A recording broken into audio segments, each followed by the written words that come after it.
नमस्ते। चलिए आज बात करते हैं इतिहास के दो ऐसे महान सम्राटों की जिन्होंने सिर्फ जमीन पर ही नहीं बल्कि समुंदर पर भी राज किया। जी हाँ, हम बात कर रहे हैं चोला साम्राज्य के दो सबसे बड़े स्तंभों की, राजा राजा वन और उनके बेटे राजेंद्र वन। आज हम उनकी लेगेसी को डिटेल में समझेंगे। तो आप सोच रहे होंगे कि हम अचानक चोलास की बात क्यों कर रहे हैं। इसका एक बहुत ही करंट रीजन है। हाल ही में प्रधानमंत्री ने गंगईकोंडा चोलापुरम में इन दो महान सम्राटों के सम्मान में विशाल प्रतिमाओं यानी ग्रैंड स्टैच्यूज की घोषणा की है।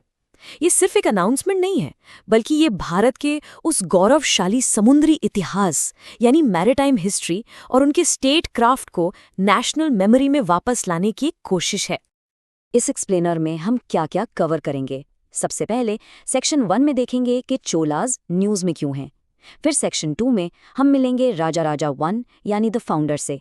उसके बाद सेक्शन 3 में हम उनके बेटे राजेंद्र वन द कॉन्करर के बारे में जानेंगे। सेक्शन 4 में हम पूरी चोला एम्पीरियल लेगेसी पर नजर डालेंगे और आखिर में सेक्शन 5 में हम समझेंगे कि ये इतिहास आज हमारे लिए इतना इम्पॉर्टेंट क्यों है। तो चलिए शुरू करते हैं सेक्शन 1 से, चोलाज इन द न्यूज। यहाँ हम देखते हैं कि आज के दौर में ये इतिहास कैसे रेलेवेंट हो गया है। तो इस अनाउंसमेंट की डिटेल्स क्या हैं? लोकेशन है गंगाईकोंडा चोलापुरम, वो शहर जिसे खुद राजेंद्र चोला ने अपनी जीत के निशानी के तौर पर बसाया था। इवेंट है नए स्टैच्यूज का अनाउंसमेंट और इसका पर्पस साउथ इंडिया के दो महान सम्राटों को ऑनर करना। लेकिन इसका असली सिग्निफिकेंस, इसका असली महत्व इससे कहीं ज्यादा गहरा है। ये इस बात को रिकॉग्नाइज करना है कि इंडिया का स्टेट क्राफ्ट, आर्किटेक्चर और मैरिटाइम पावर का इतिहास कितना शानदार रहा है। चलिए अब मिलते हैं इस कहानी के पहले हीरो से, राजराजा चोला। इन्हें हम फाउंडर या चोला एम्पायर का आर्किटेक्ट कहते हैं। इनका शासनकाल था 985 से 1014 सीई। इन्हीं के लीडरशिप में चोलाज एक छोटी सी रीजनल पावर से एक विशाल साम्राज्य की नींव रखने में कामयाब हुए। उनके अचीवमेंट्स को देखें तो वो साम्राज्य की नींव थे, बिल्कुल फाउंडेशन।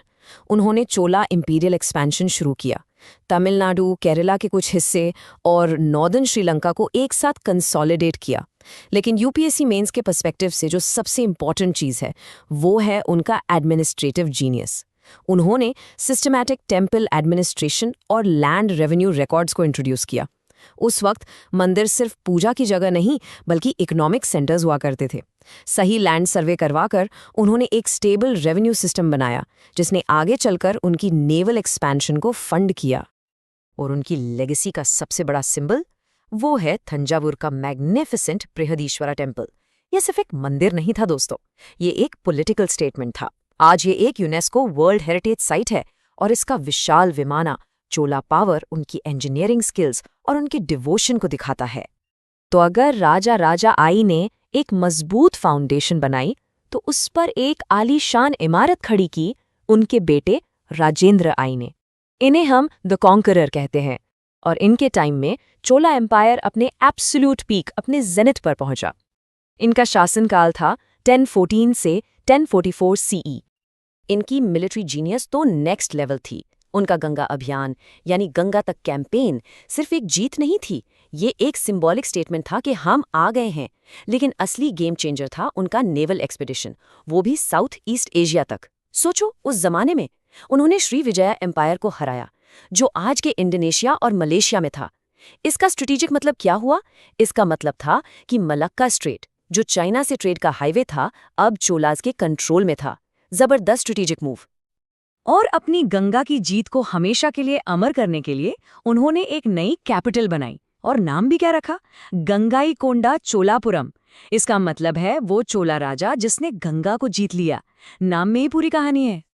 तो ये नई कैपिटल बनी और यहाँ भी उन्होंने एक ग्रैंड शिवा टेम्पल बनवाया। पता है क्यों? अपने पिता के बृहदेश्वरा टेम्पल को टक्कर देने के लिए। ये एक तरह से एक पॉलिटिकल मैसेज था कि मैंने एम्पायर को आपसे भी आगे बढ़ाया है। तो चलिए एक क्विक कंपैरिजन करते हैं इन दोनों महान सम्राटों का। राजराजा वन द फाउंडर, उन्होंने कोर एम्पायर को कंसोलिडेट किया, बृहदीश्वरा टेम्पल बनाया, वो एक मास्टर एडमिनिस्ट्रेटर थे। वहीं दूसरी तरफ राजेंद्र वन द एक्सपैंडर, उन्होंने गंगा और श्रीविजया को जीता, गंगईकोंडा चोलापुरम बनाया, वो एक मास्टर कॉन्करर थे। एक ने नींव रखी, दूसरे ने उस पर ताजमहल खड़ा कर दिया। दोनों ने मिलकर चोला गोल्डन एज बनाया। अब इन ग्रेट किंग्स से आगे बढ़कर सेक्शन 4 में हम पूरे चोला सिस्टम की लेगेसी को देखेंगे। उनका इंडियन सिविलाइजेशन पर क्या असर पड़ा, उनका कंट्रीब्यूशन क्या था। और उनकी लेगेसी में एक चीज़ है जो उन्हें सबसे अलग करती है, वो थे फर्स्ट। जी हाँ, चोलास पहला इंडियन एम्पायर था जिसने एक प्रोफेशनल नेवी बनाई और उसे ओवरसीज पावर प्रोजेक्ट करने के लिए इस्तेमाल किया। ये एक पैराडाइम शिफ्ट था। जहाँ सब जमीन पर लड़ रहे थे, चोला समुंदर के सिकंदर बन गए। चलिए इस टेबल पर एक नजर डालते हैं। टेम्पल आर्किटेक्चर, ग्रैंड रिविडियन स्टाइल के मंदिर जिनमें विमाना और मंडपास होते थे। नेवल पावर, इस पर तो हमने बात कर ली, एक पावरफुल नेवी वाले पहले इंडियन एम्पायर। लेकिन अब आते हैं गवर्नेंस पर। ये यूपीएससी मेंस के लिए सुपर इंपॉर्टेंट है। उनका लोकल सेल्फ गवर्नमेंट का सिस्टम और सभा जैसी विलेज असेंबलीज, इसके बारे में हमें उत्तर मिरर इंस्क्रिप्शन से पता चलता है। फिर आर्ट, लिटरेचर और फॉरेन रिलेशंस, चाइना तक उनके डिप्लोमैटिक टाइज थे। कितनी फॉरवर्ड थिंकिंग थी। ये कोट इसलिए इम्पॉर्टेंट है क्योंकि चोला एडमिनिस्ट्रेशन का सबसे रिमार्केबल फीचर उनका लोकल सेल्फ गवर्नमेंट ही था। सोचिए, उस जमाने में डिसेंट्रलाइजेशन ऑफ पावर, गांव की सभाएं यानी विलेज असेंबलीज अपने फैसले खुद ले रही थीं, अपने एडमिनिस्ट्रेटिव और जुडिशियल काम खुद देख रही थीं। ये उस दौर के लिए एक बहुत ही एडवांस्ड कॉन्सेप्ट था। तो अब हम आते हैं अपने आखिरी और सबसे इम्पॉर्टेंट सवाल पर। Section 5, why does this history matter today? इस सब की आज क्या रेलेवेंस है? देखिए, ये जो स्टैच्यूज बन रहे हैं, ये सिर्फ पत्थर की मूर्तियां नहीं हैं। ये एक रिमाइंडर है इंडिया के ग्लोरियस पास्ट का। स्टेट क्राफ्ट में, आर्किटेक्चर में, ये उस मैरीटाइम पावर का सिंबल है जिसने पूरे एशिया की हिस्ट्री को शेप किया। और आज इंडिया की एक्ट ईस्ट पॉलिसी या इंडियन ओशन में स्ट्रेटेजिक एम्बिशंस के लिए ये एक बहुत बड़ा सोर्स ऑफ इंस्पिरेशन है। तो मैं आपको इस एक एनालिटिकल क्वेश्चन के साथ छोड़ रहा हूं जो आपके मेंस एग्जाम के लिए भी बहुत इंपॉर्टेंट हो सकता है।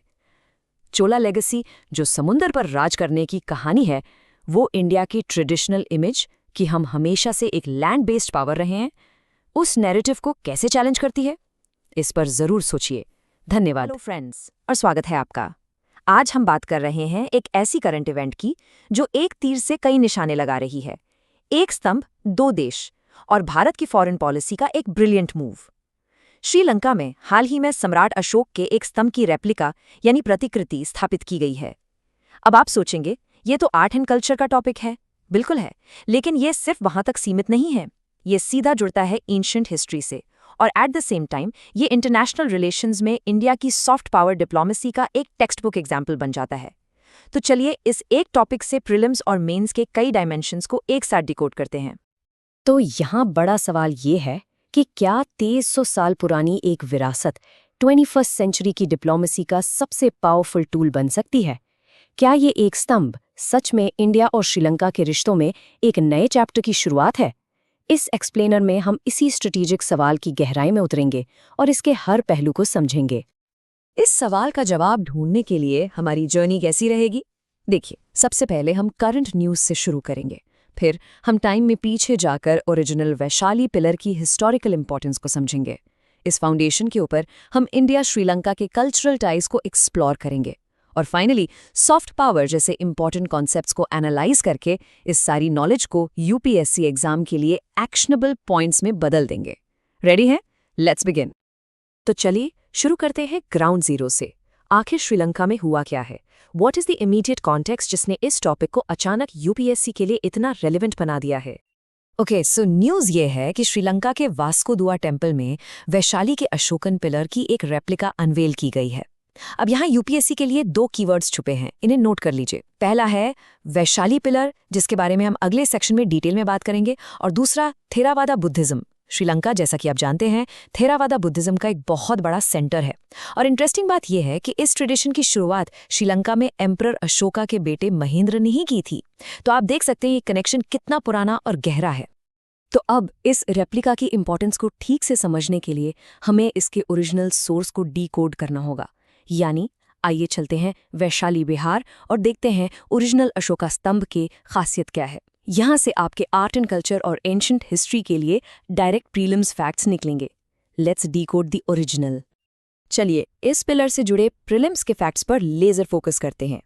लोकेशन वैशाली बिहार, जो एक समय में वज्जी महाजनपदा की कैपिटल थी। Builder of course emperor Ashoka in 3rd century BC। Structure, ये मौर्यन आर्ट का एक बेहतरीन नमूना है।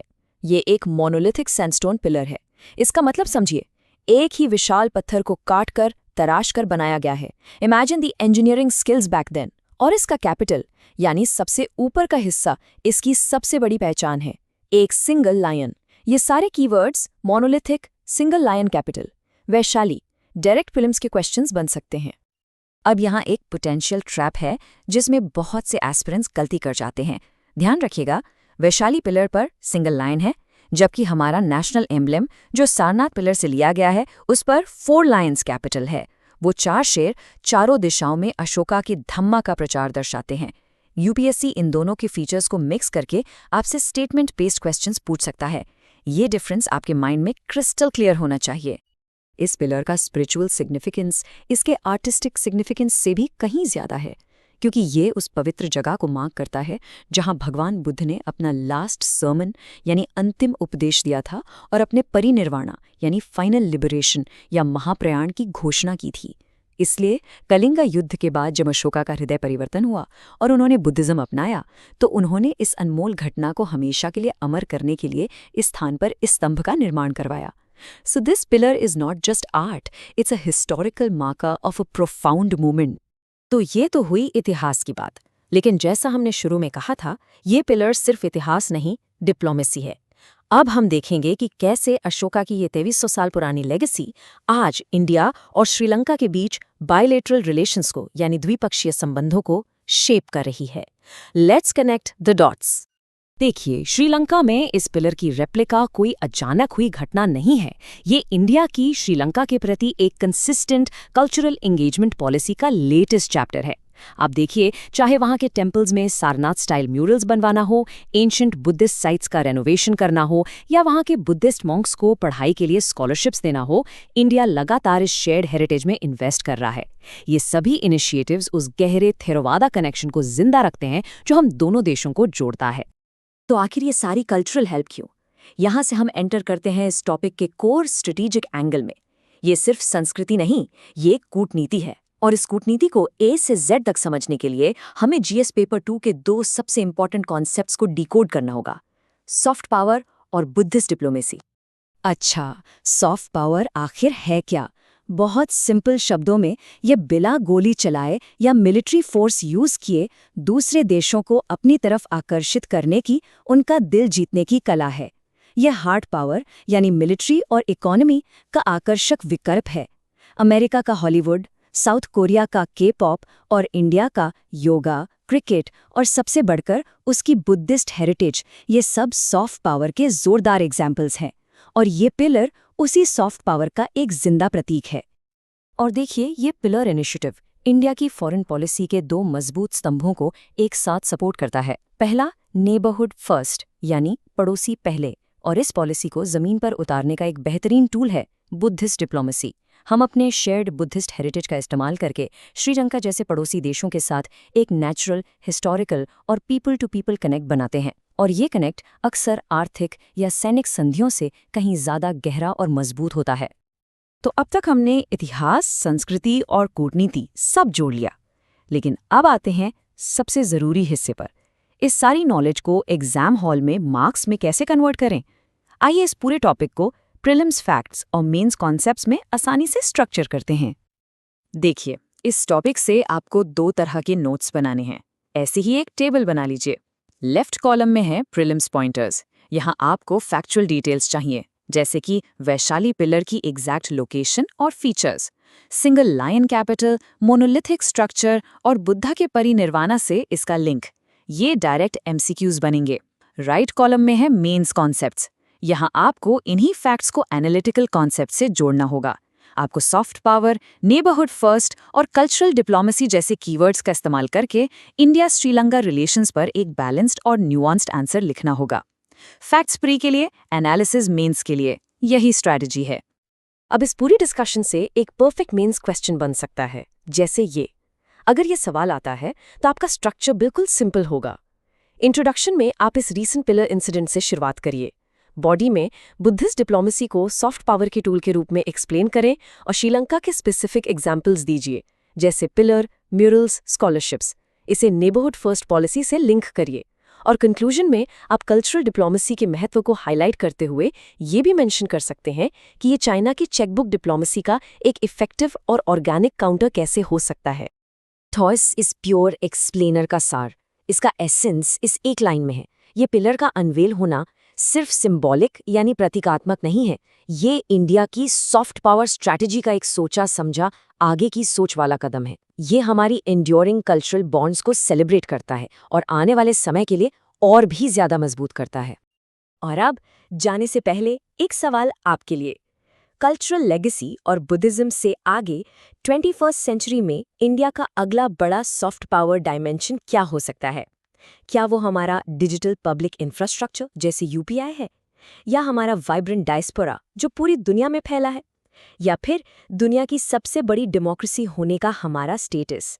इस पर जरूर सोचिए। ये सोच आपको मेंस और एसे के लिए एक नया पर्सपेक्टिव देगी। आपके क्या विचार है कमेंट्स में जरूर बताइए। मिलते हैं अगले एक्सप्लेनर में। जय हिंद। नमस्कार दोस्तों, चलिए आज एक ऐसे टॉपिक पर डाइव करते हैं जो सीधा राष्ट्रपति भवन से न्यूज में है और आपकी यूपीएससी आर्ट एंड कल्चर के सिलेबस के लिए एक्सट्रीमली इंपॉर्टेंट है। हम बात करने जा रहे हैं इंडिया की अनलिविंग आर्ट ट्रेडिशंस की, जिनको अचानक से इतना बड़ा प्लेटफॉर्म मिला है। आइए इनके प्रेजर्वेशंस और इनकी इंपॉर्टेंस को बिल्कुल डिटेल में समझते हैं।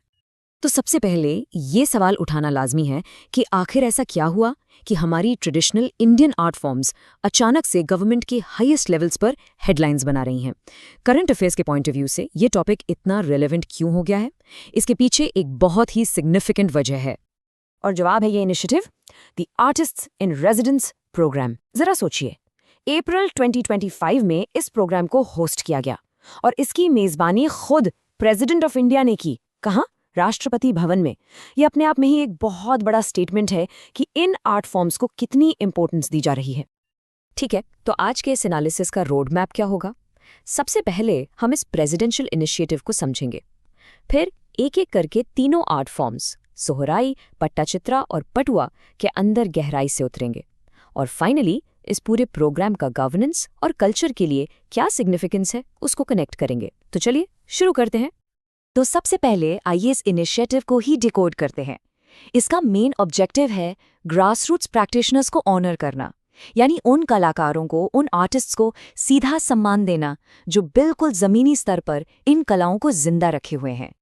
ओके, सो इस प्रोग्राम के कुछ की हाइलाइट्स पर ध्यान देते हैं। और हाँ, इस स्लाइड से प्रीलिम्स में डायरेक्ट क्वेश्चंस बन सकते हैं, सो बी वेरी अटेंटिव। देखिए, इसको होस्ट किया प्रेसिडेंट ऑफ इंडिया ने। Venue Rashtrapati Bhavan cultural centre यानी आरबीसीसी। और जो आर्ट फॉर्म्स फीचर हुई उनके नाम आपको बिल्कुल याद होने चाहिए, सोहराय, पट्टाचित्र और पटुआ। एक्टिविटीज में लाइव डेमोस थे, वर्कशॉप्स थे, एग्जीबिशंस थे, द होल शबैंग। लेकिन गोल क्या था? सिर्फ आर्टिस्ट को ऑनर करना नहीं, गोल था ग्रासरूट्स आर्टिस्ट को ऑनर करना और हमारे विजुअल कल्चर को प्रिजर्व करना। और सबसे इंपॉर्टेंट लिंक देखिए, इसको एक भारत श्रेष्ठ भारत और यूनेस्को के इनटैंजिबल कल्चरल हेरिटेज यानी आईसीएच के फ्रेमवर्क से जोड़ा गया है। ये पॉइंट आपके मेंस आंसर को एक अलग ही डेप्थ देगा। अच्छा, पिछली स्लाइड में हमने यूनेस्को आईसीएच का जिक्र किया था। चलिए इस कॉन्सेप्ट को ठीक से समझते हैं क्योंकि ये बहुत इंपॉर्टेंट है। इनटैंजिबल कल्चरल हेरिटेज, इसका मतलब क्या है? देखिए, हेरिटेज का मतलब सिर्फ किले या मॉन्यूमेंट्स नहीं होता। आईसीएच का मतलब है वो लिविंग ट्रेडिशंस, वो प्रैक्टिसेस, वो नॉलेज, वो स्किल्स जो एक कम्युनिटी जनरेशन आफ्टर जनरेशन आगे बढ़ाती है, जैसे हमारे लोकगीत, कहानियाँ और बिल्कुल इन्हीं आर्ट फॉर्म्स की तरह। इन्हें प्रोटेक्ट करना इसलिए ज़रूरी है क्योंकि ये हमारी आइडेंटिटी का, हमारी पहचान का एक अनमोल हिस्सा है। ठीक है, तो अब आते हैं हमारी पहली आर्ट फॉर्म पर, सोहराई आर्ट। इसका नाम सुनते ही आपके दिमाग में जो स्टेट आना चाहिए वो है झारखंड। प्रीलिम्स में मैच द फॉलोइंग के लिए ऐसे क्वेश्चंस परफेक्ट होते हैं। चलिए सोहराई आर्ट को इस टेबल के थ्रू डीकोड करते हैं। सबसे पहले रीजन, ये है हजारीबाग, झारखंड। याद रखिएगा, ट्राइबल कम्युनिटी से एसोसिएटेड है। मीडियम क्या है? ये एक म्यूरल पेंटिंग है, यानी जो मिट्टी की दीवारों पर बनाई जाती है। मटेरियल्स बिल्कुल नेचुरल पिगमेंट्स यूज होते हैं, नथिंग आर्टिफिशियल। मोटिव्स, वेल, इनमें आपको एनिमल्स, प्लांट्स और फर्टिलिटी सिंबल्स ये सब दिखेंगे। और सिग्निफिकेंस, इसका सीधा कनेक्शन है सोहराई हार्वेस्ट फेस्टिवल से। तो ये एक लिविंग ब्रीदिंग ट्रेडिशन है, नॉट जस्ट अ पेंटिंग। लेकिन सोहराई आर्ट की जो सबसे यूनिक, सबसे इंपॉर्टेंट कैरेक्टरिस्टिक है ना, जिसे आप बिल्कुल मिस नहीं कर सकते, वो है इसका मेट्रियार्कल ट्रेडिशन होना, मातृसत्तात्मक। इसका मतलब क्या है? इसका मतलब है कि ये जो आर्ट की नॉलेज है, इसकी जो स्किल है, वो माँ से बेटी को generation after generation pass on होती है। ये एक वुमेन लेड ट्रेडिशन है। और ये पॉइंट, बिलीव मी, आपके आंसर में वैल्यू एडिशन के लिए गोल्ड है। चलिए, अब हमारी अगली कला है पट्टाचित्र। यहाँ पर एक बहुत इंपॉर्टेंट पॉइंट है जिस पर आपको फोकस करना है। पट्टाचित्र के दो अलग अलग रीजनल स्टाइल्स हैं, एक ओडिशा का और एक वेस्ट बंगाल का। और इन दोनों में स्टूडेंट्स को अक्सर कंफ्यूजन होता है, which makes it a perfect area for a tricky exam question. तो आइए इस कंफ्यूजन को हमेशा के लिए दूर करते हैं। सबसे पहले इसके नाम को ही तोड़कर समझते हैं। नाम में ही इसका राज छुपा है। ये दो संस्कृत शब्दों से बना है, पट्टा जिसका मतलब है कपड़ा या क्लॉथ, और चित्र जिसका मतलब है पेंटिंग। तो पट्टाचित्र का सिंपल मतलब हुआ painting on a piece of cloth. बिल्कुल सिंपल। ओके, अब आते हैं उस पॉइंट पर जहां से सवाल बनता है। इन दोनों स्टाइल्स को आमने सामने रखते हैं। एक तरफ है ओडिशा स्टाइल पट्टाचित्र। इसका सेंट्रल थीम है जगन्नाथ कल्ट और उनकी कहानियां। इसमें आपको बहुत ही डिटेल्ड आइकनोग्राफी, मतलब देवी देवताओं का आंकन और खूबसूरत ऑर्नेट बॉर्डर्स मिलेंगे। सो फंडामेंटली ये एक डिवोशनल आर्ट फॉर्म है, भक्ति से जुड़ी हुई। अब आइए बंगाल स्टाइल पे। ये बिल्कुल अलग है। ये लिनियर नैरेटिव स्क्रोल्स हैं जो एक सीक्वेंस में कहानी बताते हैं, और इन स्क्रोल्स को चित्रकार नाम के परफॉर्मर्स गाते हुए, परफॉर्म करते हुए सुनाते हैं। तो ये क्या हुआ? ये एक परफॉर्मेटिव नैरेटिव आर्ट फॉर्म बन गया। So what is the key difference? Odisha's Pattachitra is devotional, while Bengal's Pattachitra is performative. इसे याद रखिएगा। अब हम आगे बढ़ते हैं अपनी तीसरी आर्ट फॉर्म पर, जो है पटुआ आर्ट। ये बंगाल के पट्टाचित्रा से ही बहुत गहराई से जुड़ी हुई है। इनफैक्ट आप इसे बंगाल पट्टाचित्रा का ही एक हिस्सा या एक एक्सटेंशन मान सकते हैं। यहाँ पर पेंटिंग और परफॉर्मेंस का एक बेहतरीन फ्यूजन देखने को मिलता है। तो इसके की फीचर्स क्या हैं? इससे परफॉर्म करने वाली कम्युनिटी को पटुआस या चित्रकार्स कहते हैं, जो पेंटर परफॉर्मर्स होते हैं। इसके फॉर्मेट का एक खास नाम है पोटर गान। इसमें स्क्रोल पेंटिंग को दिखाते हुए गाकर कहानी सुनाई जाती है। और सबसे इंटरेस्टिंग है इसका थीम। ये सिर्फ माइथोलॉजी तक सीमित नहीं है, इसमें आपको सोशल कमेंट्री भी मिलेगी आज के कंटेम्प्रेरी इश्यूज पर। फॉर एग्जाम्पल, कोविड अवेयरनेस से लेकर चाइल्ड मैरिज जैसे टॉपिक्स पर भी पटुआ आर्ट के थ्रू बात की जाती है। तो इसकी यूनिक सेलिंग पॉइंट क्या हुई? इसका ड्यूअल नेचर। ये विजुअल भी है और परफॉर्मेटिव भी, और ये सोशल मैसेजिंग का एक पावरफुल मीडियम है। और एक बात जो आपको मेंस के लिए याद रखनी है, वो ये है कि पटुआ आर्ट एक लिविंग ट्रेडिशन है। ये कोई ऐसी कला नहीं है जो बस म्यूजियम्स में रह गई है। नो, ये टाइम के साथ इवॉल्व हो रही है, और आजकल एनजीओज और कल्चरल फोरम्स इसे एक्टिवली रिवाइव भी कर रहे हैं। ये इस बात का प्रूफ है कि हमारी ट्रेडिशनल आर्ट फॉर्म्स आज के मॉडर्न वर्ल्ड में भी कितनी रेलेवेंट है। तो अब तक हमने तीनों आर्ट फॉर्म्स को इंडिविजुअली समझा। अब वक्त है इन सभी डॉट्स को कनेक्ट करने का और बिग पिक्चर देखने का। मेंस जीएस पेपर 1 में आर्ट एंड कल्चर के सेक्शन के लिए इस पूरे इनिशिएटिव का ओवरऑल सिग्निफिकेंस क्या है, ये समझना सुपर इंपॉर्टेंट है। चलिए एक बार सभी आर्ट फॉर्म्स को जल्दी से रिवाइज करते हैं। इस टेबल को अपने शॉर्ट नोट्स में जरूर ऐड कर लीजिएगा। सोहराय झारखंड और इसकी defining characteristic matriarchal mural art. Pattachitra Odisha और इसका keyword devotional art, Jagannath cult. फिर है पट्टाचित्रा बंगाल, वेस्ट बंगाल और इसका कीवर्ड नैरेटिव स्क्रोल पेंटिंग। और आखिर में पटुआ, अगेन वेस्ट बंगाल, और इसकी पहचान परफॉर्मेटिव स्टोरी टेलिंग यानी पोटर गान। देखा कितना सिंपल हो गया अब। और इस पूरे डिस्कशन का जो कंक्लूजन है, जो सार है, वो इस स्टेटमेंट में है। ये कहता है कि जब प्रेसिडेंट ऑफ इंडिया जैसा high office in art forms को रिकॉग्नाइज करता है, तो ये सिर्फ एक अवार्ड नहीं होता। ये हमारी हेरिटेज को, हमारी विरासत को मॉडर्न गवर्नेंस से जोड़ता है। It builds a bridge. इससे एक ऐसी कल्चरल कॉन्टिन्यूटी बनती है जिसकी फाउंडेशन इंक्लूसिविटी यानी सबको साथ लेकर चलना और कल्चरल प्राइड पर टिकी होती है। आपके मेन्स आंसर के लिए ये एक परफेक्ट पावरफुल कंक्लूजन हो सकता है। और फाइनली, अब जब आपने सब कुछ समझ लिया है, तो थोड़ा सा मेंटल एक्सरसाइज करते हैं आपकी मेंस प्रैक्टिस के लिए। इस सवाल पर सोचिए, सरकार द्वारा इन इंडिजिनस आर्ट फॉर्म्स को संरक्षण देना कैसे न सिर्फ कल्चरल हेरिटेज को बचाता है, बल्कि सोशल मैसेजिंग और नेशनल इंटीग्रेशन के लिए भी एक शक्तिशाली टूल बन सकता है। जो भी हमने आज डिस्कस किया, सोहराई का मेट्रियार्कल एस्पेक्ट, पटुआ आर्ट का सोशल कमेंट्री, उन सब पॉइंट्स को यूज करके एक स्ट्रक्चर बनाने की कोशिश कीजिए। इसी थॉट के साथ आपसे विदा लेती हूँ। नमस्कार।